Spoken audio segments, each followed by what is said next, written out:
Halo teman-teman, bertemu lagi dengan saya di RC13 Channel. Apa kabar semuanya? Semoga Anda dan kita semua baik-baik saja, tetap semangat menjalankan aktivitas hidup. Teman-teman sekalian, di video kali ini saya kembali akan menyajikan sebuah teori dalam ilmu komunikasi, bisa juga digunakan dalam komunikasi politik, yang pernah saya sampaikan sebelumnya.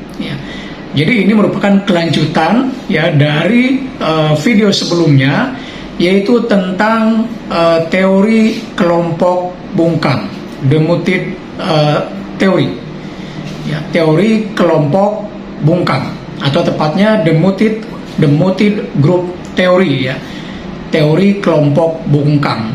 Di video pertama saya sudah menjelaskan tentang asal-usul kemunculan dari teori kelompok bungkam ini dengan contoh kasusnya yang melibatkan seorang bernama Patricia Fitzpatrick yang mengalami pembungkaman di tempat dia bekerja, kemudian juga di tempat dia berkuliah gitu ya.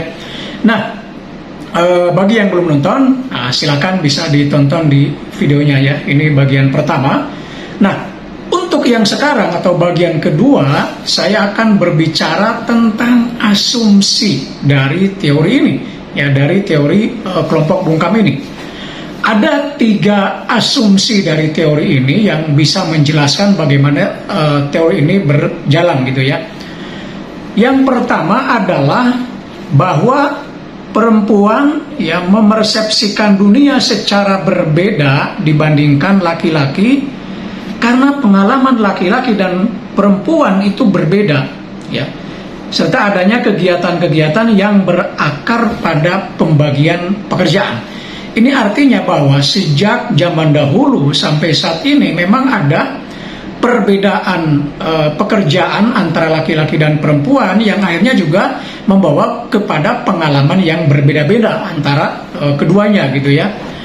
Misalnya kita tahu bahwa selama ini kan kaum laki-laki itu berada di wilayah yang kita sebut dengan publik, bekerja di ruang-ruang publik gitu ya. Sementara perempuan berada di ruang-ruang yang kita sebut dengan private atau ruang pribadi gitu ya. Nah, meskipun ada beberapa perubahan, tetapi kalau kita bicara secara umum kira-kira seperti itu. Perempuan lebih banyak berada di ruang privat, ruang pribadi, laki-laki sebaliknya. Dan ini tentu saja membawa konsekuensi terhadap pengalaman pekerjaan masing-masing. Bagaimana kedua kelompok ini, laki-laki dan perempuan, kemudian mempersepsikan pekerjaannya, bagaimana mereka memandang dunianya, itu juga bisa membawa implikasi yang berbeda-beda, termasuk pandangan orang tentang kedua kelompok atau wanita, laki-laki dan perempuan tersebut. Jadi pengalaman yang berbeda itu akan menghasilkan pandangan yang berbeda pula.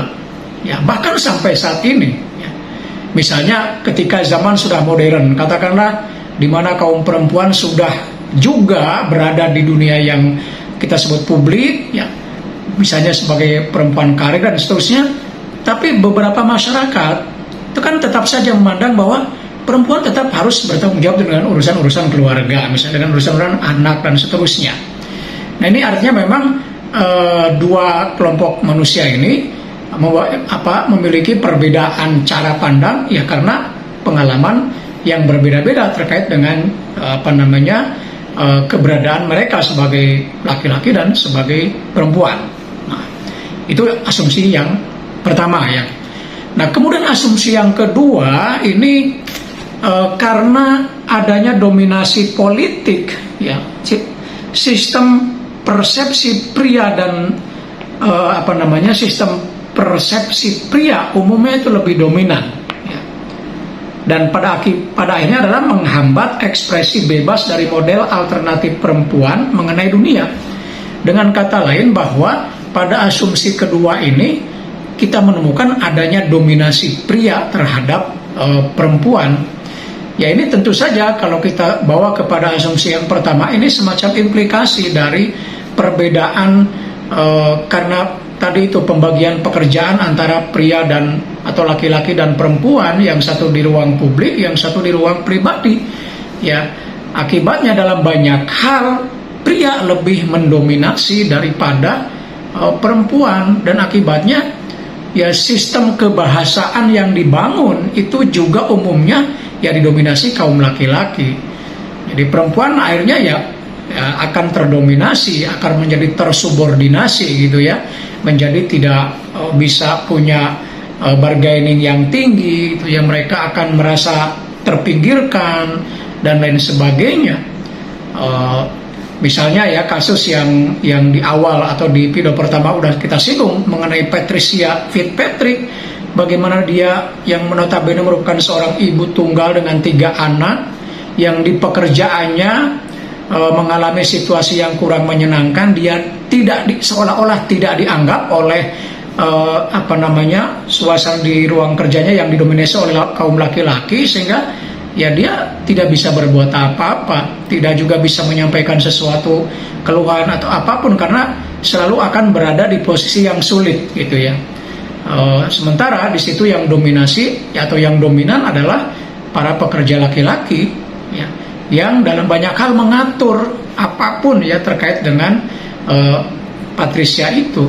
Nah, ketika Patricia kemudian ingin mengubah nasib, kemudian dia kuliah lagi, ternyata tidak sesuai juga dengan yang diharapkan, karena di kuliah pun dengan suasana yang berbeda, tapi sebenarnya hampir sama dengan di pekerjaannya gitu ya. Dia merasa terasing juga, tidak berani berbicara juga menghadapi dosen laki-laki gitu ya, dan teman-teman kuliahnya anak-anak yang lebih muda, yang lebih energik dan seterusnya, dia masih tetap merasa tidak bisa berbuat apa-apa. Jadi memang asumsi yang kedua ini menunjukkan bahwa memang laki-laki itu sangat dominan ya dalam banyak hal, termasuk ketika mereka membangun sistem bahasa di komunitas itu. Nah, jadi kaum perempuan ya akan terus merasa terpinggirkan.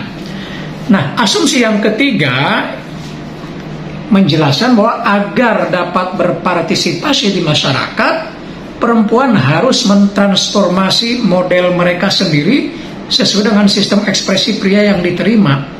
Nah, di sini katakanlah ada semacam upaya gitu ya, bagaimana supaya perempuan itu bisa berpartisipasi di dalam masyarakat yang seperti itu. Ya, caranya adalah dengan menerjemahkan ya, dengan bagaimana mereka mentransformasi model mereka sendiri gitu ya. Tentu ini ada perkembangan ya. Jadi bagaimana kaum perempuan kemudian bisa beradaptasi, bisa mentransformasikan diri, model mereka sehingga kemudian diterima. Mungkin dalam hal ini bisa diberikan contoh dalam istilah ya, atau katakanlah semacam kosakata. Dulu sebelum ada istilah pelecehan sexual harassment, kaum perempuan itu kesulitan untuk mengungkapkan apa yang mereka alami. Ya.